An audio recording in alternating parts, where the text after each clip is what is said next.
Okay, good morning, Year 6. It's Friday, and I'm here with the last instalment of Skellig for this week. So hopefully you've been enjoying it, and we're going to read the next few chapters, which you can listen to today or over the weekend. Chapter 4. I hardly slept that night. Every time I did drop off, I saw him coming out of the garage door and coming through the wilderness to the house. I saw him in my bedroom. I saw him come right up to the bed. He stood there all dusty and white with dead blue bottles all over him. "What do you want?" he whispered. I said, "What do you want?" I told myself I was stupid. I'd never seen him at all. That had all been part of the dream as well. I lay there in the dark. I heard Dad snoring, and when I listened hard, I could hear the baby breathing. Her breathing was cracked and hissy. In the middle of the night, when it was pitch black, I dropped off again. But she started bawling. I heard Mum getting up to feed her. I heard Mum's voice cooing and comforting. Then there was just silence again and Dad snoring again. I listened hard for the baby again, and I couldn't hear her. It was already getting light when I got up and tiptoed into their room. Her cot was beside their bed. They were lying fast asleep with their arms around each other. I looked down at the baby. I slipped my hand under the covers and touched her. I could feel her heart beating fast. I could feel the thin rattle of her breath and her chest rising and falling. I felt how hot it was in there, how soft her bones were, how tiny she was. There was a dribble of spit and milk on her neck. I wondered if she was going to die. They'd been scared about that in the hospital. Before they let her come home, she'd been in a glass case with tubes and wires sticking in her, and we'd stood around staring like she was in a fish tank. I took my hand away and tucked the covers around her again. Her face was dead white, and her hair was dead black. They'd told me I had to keep praying for her. I didn't know what to pray. "Hurry up and get strong if you're going to," I whispered. Mum half woke and saw me there. "What do you want, love?" she whispered. She stretched her hand out of the bed towards me. "Nothing," I whispered and tiptoed back to my room. I looked down into the wilderness. There was a blackbird singing away on the garage roof. I thought of him lying behind the tea chest with cobwebs in his hair. What was he doing there? Chapter 5. I asked them at breakfast what was going to happen to the garage now. "When are they coming to clear it out?" I said. Mum clicked her tongue and sighed and looked up at the ceiling. "When we can get somebody to come," said Dad. "It's not important, son, not now." "Okay," I said. He was going to be off work today so he could get on with the house. Mum was taking the baby for more checkups at the hospital. "Should I stay off so I can help?" I said. "Yes," he said. "You can take Ernie's toilet out and scrub the floorboards around it." "I'll go to school," I said, and I shoved my packed lunch in my sack and headed out. Before we moved, they asked me if I wanted to move school as well, but I didn't. I wanted to stay at Kenny Street High with Leaky and Coot.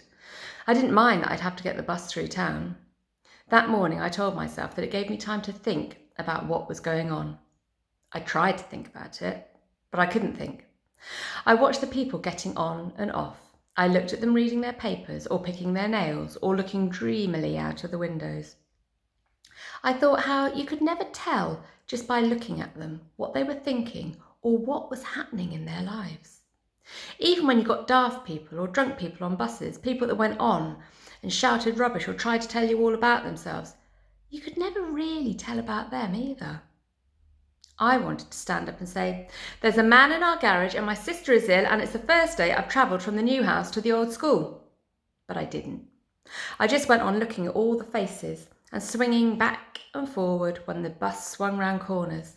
I knew if somebody looked at me, they'd know nothing about me either.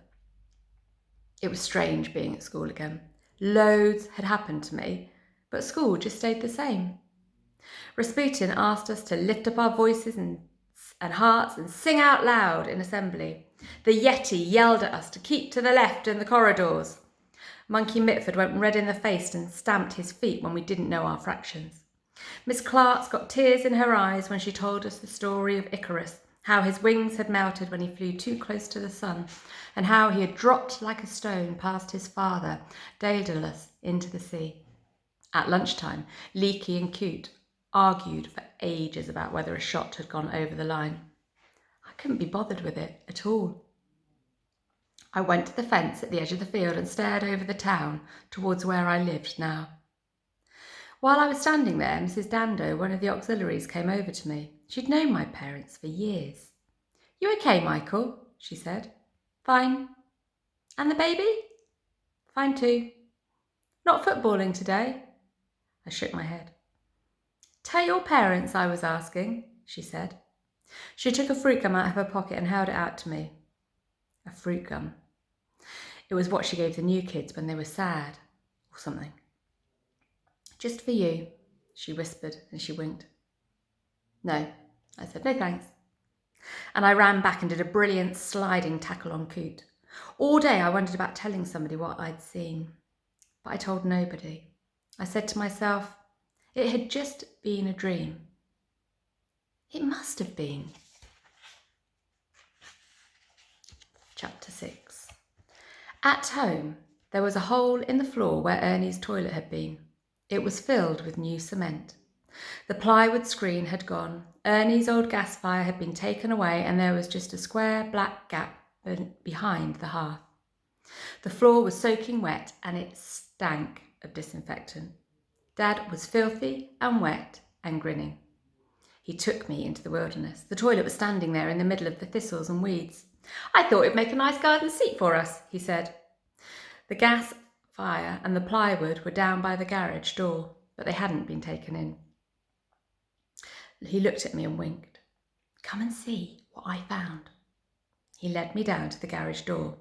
"Hold your nose," he said. He bent down, started to open a newspaper parcel. "Ready?" It was a parcel of birds. 4 of them. "Found them behind the fire," he said. "Must have got stuck in the chimney and couldn't get out again."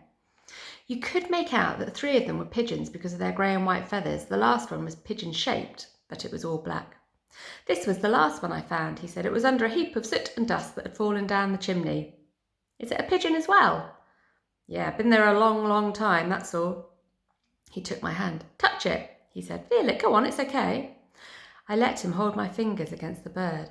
It was hard as stone. Even the feathers were hard as stone. "Been there so long, it's nearly a fossil," he said.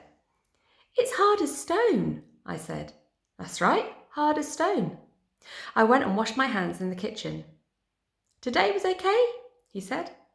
"Yeah, Leaky and Coot said they might come over on Sunday." "That's good. You managed the buses okay then?" I nodded. "Might be able to drive you there next week," he said, "once we've sorted out a bit." "It's okay," I said. "Mrs. Dando asked about the baby." "You told her she was fine?" "Yeah," I said. "Good. Get some Coke and a sandwich or something, and I'll make tea when the others come home." Then he went upstairs to have a bath. I looked down through the wilderness. I waited for ages, listening to Dad's bath water banging its way through the pipes. I got my torch off the kitchen shelf. My hands were trembling. I went out past Ernie's toilet, the fire and the dead pigeons. I stood at the garage door and switched the torch on. I took a deep breath and tiptoed inside. I felt the cobwebs and the dust, and I imagined that the whole thing would collapse. I heard things scuttling and scratching. I edged past the rubbish and the ancient furniture, and my heart was thudding and thundering. I told myself I was stupid. I told myself I'd been dreaming. I told myself I wouldn't see him again. But I did.